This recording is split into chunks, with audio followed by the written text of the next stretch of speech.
The league suspended Denver Nuggets guard Mahmoud Abdul-Rauf for refusing to stand during the national anthem. Mahmoud Abdul-Rauf, the fine guard of the Denver Nuggets, decided not to stand during the national anthem. What's wrong with that guy? A symbol of oppression, of tyranny. That's the rules of the game. The NBA had just suspended one of its most electrifying scorers.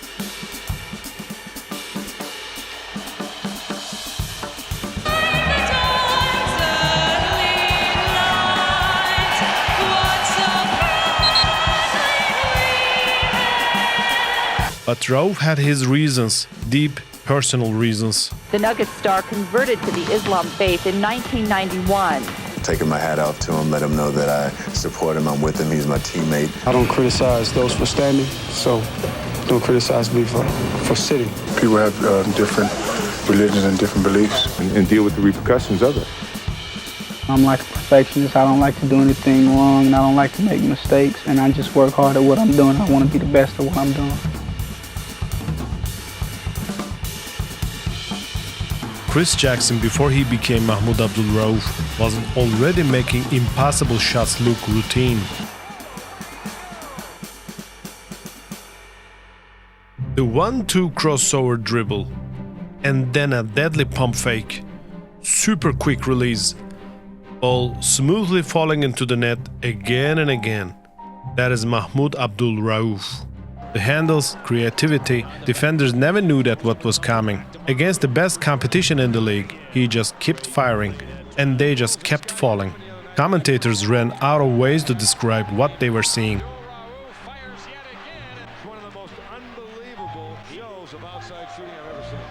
His sixth season in the league, scoring 32 against the 72-win Chicago Bulls, or dropping 51 over Stockton, he definitely was not a typical point guard like Gary Payton or Tim Hardaway. Not the passing, but relentless scoring was rarely seen in the point guard position at that time. Entering the year 1995, Rauf was largely considered as the best shooter in the NBA while shooting 39% from the three-point range. 9 3-pointers. Here's Rauf. Oh, my! Rauf answers back. What a finish! He was shooting 6 threes a game, which was a rare in the 90s, 19.2 points per game. Steph Curry, Damian Lillard or Trae Young prototype, like Phil Jackson tweeted in 2013. Never seen anything like Curry? Remind you of Chris Jackson, Mahmoud Abdul-Rauf, who had a short but brilliant run in the NBA. What do they say here in Denver? Rauf, there it is. The man is unconscious. At 5'10", 185, he was an independent soul. Went to LSU even when his mother refused to sign the letter of intent for him. In his NBA years, he was going back to his hotel instead of partying with teammates. Who would have thought that his independence and spirituality motivated him to take a stand that shook the nation?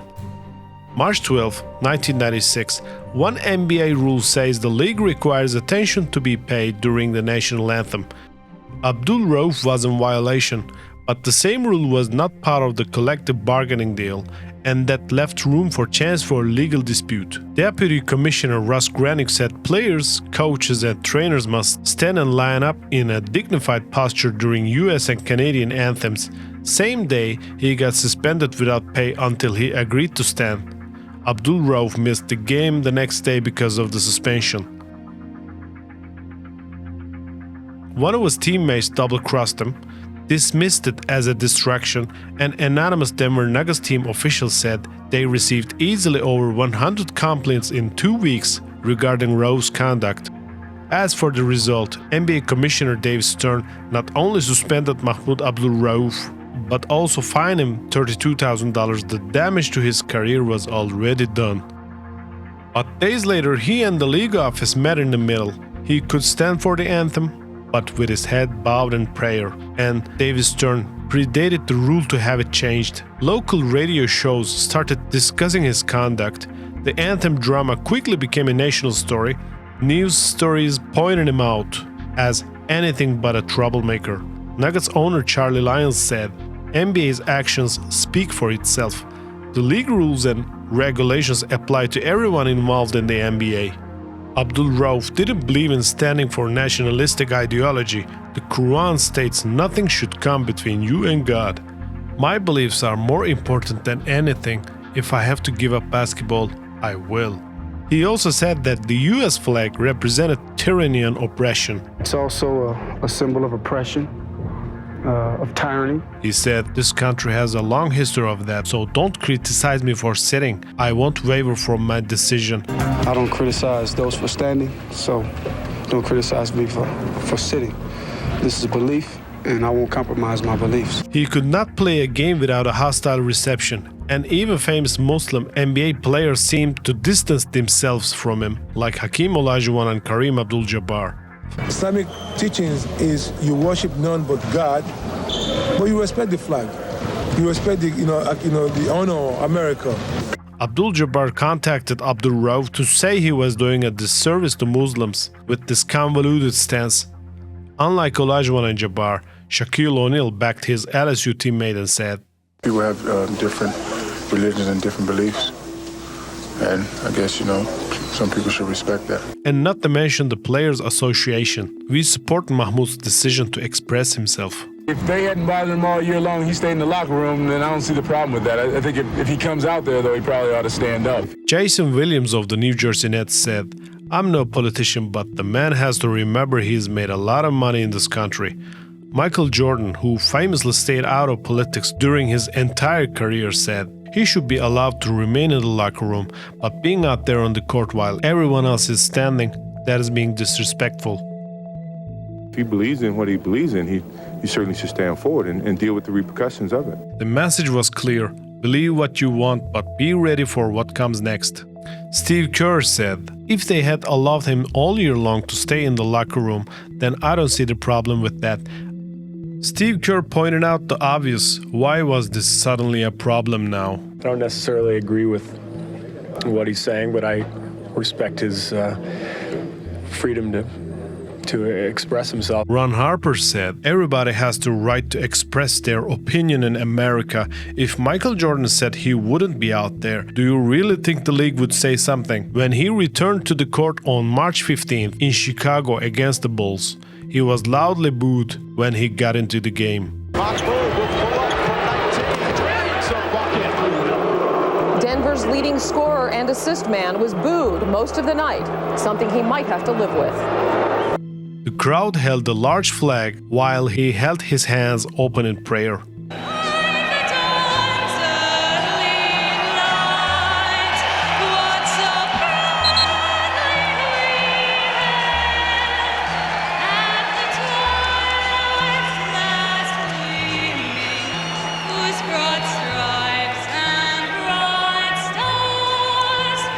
The anthem that started it all, for Rauf, these 90 seconds changed everything. As he walked off the court after losing to the Bulls, a young man shouted a racial slur at him. In the next games, he stayed in the locker room, looking for another way out of sitting during the playing of the anthem. He was surprised the debate and controversy went to the level it did, but he didn't feel wrong about what he did. For the fans, not to say I don't appreciate the fans, nor coaches, nor media, nor money I play, because God has given me a talent, and I try to use it to the best of my abilities. People will characterize me as a racist. I compromised. I will stand and offer my own prayer for those who are suffering. Muslim, Caucasian, African American, Asian, anyone who is in that position of experiencing difficulties. As for Abdul-Rauf, this was not expected to enhance his chances for Dream Team 3 for the 1996 Summer Olympics. Before the suspension in March, he was a big-time candidate for the point guard position. Mahmoud Abdul-Rauf going basically without a true point guard. Rauf with the pull-up. That's what he... On the court, nothing changed. He was still that same little scorer. Contested, didn't matter. Double-teamed, didn't matter. The ball was going in. Stockton couldn't stay in front of him. Nobody could. 3 after 3 after 3. One of the best defenders in the history, and Rauf made him look ordinary. Abdul-Rauf strokes the three. Well, what Bernie wanted was McDyess to come out and set a screen, but McLean a high screen. Abdul-Rauf fires away. Abdul-Rauf being chased by Harris, shoots the three and hits another one. Mahmoud Abdul-Rauf with yet another three. To 10 here for the Nuggets. Mahmoud again beating Stockton a three. Yeah. On him. Mahmoud got rid of Stockton, gives to Hammonds, back to Mahmoud. There's a three with two guys on him. Two defenders draped all over him, and he still knocked it down. Floaters, pull-ups, step-backs, his arsenal was endless.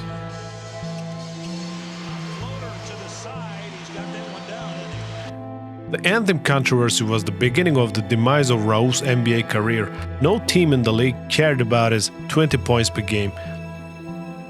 The Nuggets traded him to the Sacramento Kings in June. He didn't start a game on the Kings, a team full of scrubs except for Mitch Richmond. The same controversy threatened his $9 million that he was still owed in the next 2 years. Traded to Sacramento, buried on the bench, but the talent was still there. Everyone knew what he could do, but nobody wanted baggage that came with it. The crossover was still filthy, the jumper was still pure. Shake and bake, bucket, same story, different uniform. That high-arching rainbow, nobody shot it quite like him.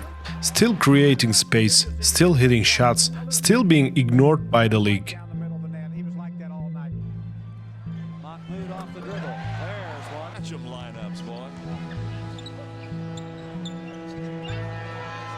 Williamson pulls up and misses. Rebound tap free and not free for a moment from Michael Smith, and they go back outside. Through. Here's Mahmoud again outside. Miller, or at least he looked like it. Here's a 5 o'clock ball game. Patient, you got to execute, make every possession count. Mahmoud from 10 with a high rainbow, and he got it. Boy, he got banged right in the face. George got the step. Mahmoud shakes free for a long jumper, and they're 5 for 4. After 1998, no NBA team would take him. He played 2 seasons in Turkey, then he lost the desire, called it quits. No basketball for 2 years. After playing for the Grizzlies in the 2001 season, he played in the leagues of Italy, Greece and Saudi Arabia. The anthem drama was not the first time Mahmoud Abdul-Rauf had been the center of attention. He was a superstar at Louisiana State who had to overcome the effects of Tourette syndrome. I'm special because I have Tourette syndrome. Tourette's is a neurological disorder which causes muscle and vocal tics. Tourette's has never stopped me from doing the things I love, and it doesn't have to stop anyone else either. People knew him as the Wonder Kid scorer who once made 283 consecutive free throws in high school practice or 55 points in a college game. Of all the players in Southeastern Conference history, only Pete Maravich scored more points in a season than the 965 Abdul-Rauf scored in 88-89. Let's go way back, before the anthem controversy, and see Abdul-Rauf's childhood and pre-1996 basketball career. Long before he became a college basketball star and NBA player, before he became Muslim and changed his name, he was the youngest of Jacqueline Jackson's 3 children, all boys. A poor family carving out of a hard life in Gulfport, Mississippi. There was no father, he had a rough childhood. His skinny body would twitch and he couldn't make it stop. Children would laugh. After school, he'd walk home and cry, "Please God, make it go away." Doctors called these twitches habits, spastic motions little Chris Jackson made with his body. Also strange barking sounds without indicating that sometimes he did. He was repeating the same sentence in the school book long after other kids moved on to the next page. The pills the doctors gave him didn't make him better. He would also black out from time to time. His eyes would suddenly close. He wondered when his eyes opened again. Sometimes it would occur watching television. Abdul-Rauf blinked rapidly as if something were in his eye. Medication helped control his symptoms but didn't eliminate them. Jackson found a hole in the basement of his home. He'd go every morning with his pills, watching them disappear down the hole. A shooter was born. At 17, he was diagnosed with Tourette syndrome, a genetic disorder described as uncontrollable movements that affected about 150,000 people in the US. However, what stands out about his life is that without Tourette syndrome, he wouldn't have evolved into the basketball star he was. This disorder left him with the need to perform almost everything perfectly, be it tying his shoes or shooting a basketball. People with Tourette syndrome are also obsessive-compulsive. Rauf was obsessive about basketball practice. That was the key to his success. After basketball workouts, he had another routine. He'd take 10 shots and none of them could touch the rim. Even if he banked a shot off the backboard, it couldn't touch the rim when it went in. It had to be all net, and he was moving while he took the shot, not standing there. And it had to be 10 in a row. If he got 8 and then the next one hit the rim, he had to start all over again. This might take another 2 hours and it could be more than 100 degrees in the gym. He thought he was going to die, but he had to go get 10 in a row. He didn't waste half a second. He made his move, many shot, and if that ball rattled in, it wasn't good enough. He'd go back to the exact same spot and do it all again. Now you pop, you going full speed. Now you shooting up. And your mind now, you like everything has to go all net. If it don't go all net, it don't count. When he got a chance to play against NBA scouts, they couldn't decide whether Chris Jackson was a point guard or shooting guard, but they agreed on one thing: he could score on any level. The Sacramento Kings chief scout Scott Sterling said Jackson could probably score when he was 3 years old. During a practice session with the Dallas Mavericks, Vice President Rick Sun saw what Jackson was all about. From the college three-point line, he shot around for 10 minutes. He was tired, but he was willing to shoot more. Some of the coaches leaned over and told the Mavs vice president it was going to be big adjustment for Chris Jackson to move back to the NBA line. Well, here's what happened. Chris made the next 24 straight from the NBA range. Rick's sons almost fell out of his chair. Mississippi Player of the Year honors twice. At Gulfport High, he led the Southeastern Conference in scoring as freshman, with a freshman record 55 points in one game. After 2 years at LSU, he was drafted 3rd overall by the Denver Nuggets in 1990. Part owner of the Nuggets, Robert Wessler, said right after the draft, "We were looking for the most exciting player available in the draft. If there is nobody around who with that little experience could be another Michael Jordan, it was Chris Jackson." 38-26, not much hope for it. Impressive. We see Chris Jackson here, and this is a great dunk. People in Denver felt Jackson could have been the next Isaiah Thomas, average 25 points per game and be an all-star as a rookie. Until 1993, he was known as Chris Jackson, but that year, after having converted to Islam in 1991, he adopted his current name, which means praiseworthy, merciful and kind. During his best period, he had a strict diet that helped his weight drop from 185 as a rookie to 160 in 1996. The weight loss made him super quick with his movements and even more speed up with his release. The inner peace that comes from Islam allowed him before the 1994-95 season to stop taking medication for Tourette syndrome. This achievement is as great as winning a championship. Pack wants it. Rauf comes out. He fires for three. Mahmoud Abdul-Rauf does it again. Oh, man. No, I tell you what. We won't get a better game all year than what this has been. This is unbelievable. Oh, man. Abdul-Rauf once hit 81 consecutive free throws, second in NBA history. Denver against Houston, Rockets point guard Calvin Murphy was holding the ball just before Rauf attempted a foul shot that could have broken the single-season record for free throw percentage. Rauf made the first, but missed the second, preventing him from breaking Murphy's .958 mark in 1980-81. During timeout, Murphy stood up from his courtside seat, got the ball from the referee, rubbed it, then handed it back to the ref as Abdul-Rauf walked to the line. Murphy stared at him. Rauf switched the first shot, but the second one bounced off the front of the rim. Murphy leaped from his seat and clapped. Putting a hex on him, Mahmoud comes up short. Look out, he missed it! He missed it! Murphy's record is saved. Murphy's record survived, but Rauf still finished at 95.6%, one of the greatest seasons ever. That season, Rauf made 219 of 229 free throws with .956 percentage, but March 1996 was the end of the dream for Mahmoud Abdul-Rauf. Remember the NBA's most popular and successful campaign, "I love this game"? It was love it or leave it for Abdul-Rauf. The message was sent, His crime was having an opinion. Suspending him without pay was ruthless. There was a double standard because it didn't seem to bother the NBA when Michael Jordan, Charles Barkley, and other Nike superstars used the flag to cover corporate logos in the medal ceremony at the 1992 Barcelona Summer Olympic Games. If you're Charles Barkley saying, "I am not a role model," which was endorsed by Nike, it was okay.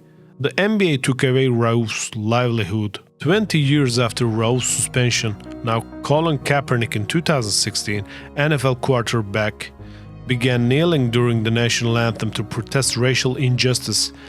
Lots of players and activists supported him and joined him by kneeling. David Stern said Kaepernick would still have a job if he played in the NBA instead of the NFL. Stern was delusional, and he probably forgot what he did to Abdul-Rauf. He blackballed a player at his heyday, systematically dismantled him from the league. David Stern was not a hero.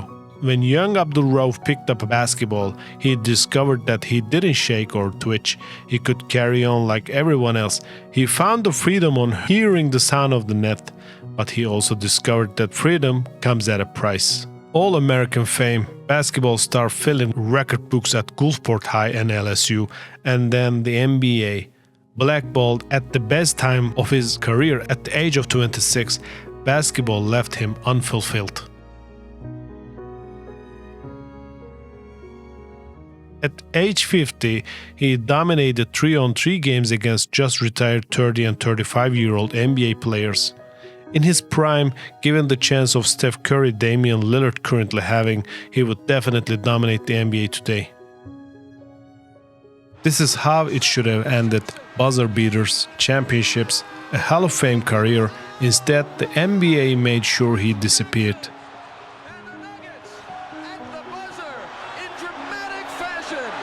Have won their first game on the road. It looks like they just won the NBA.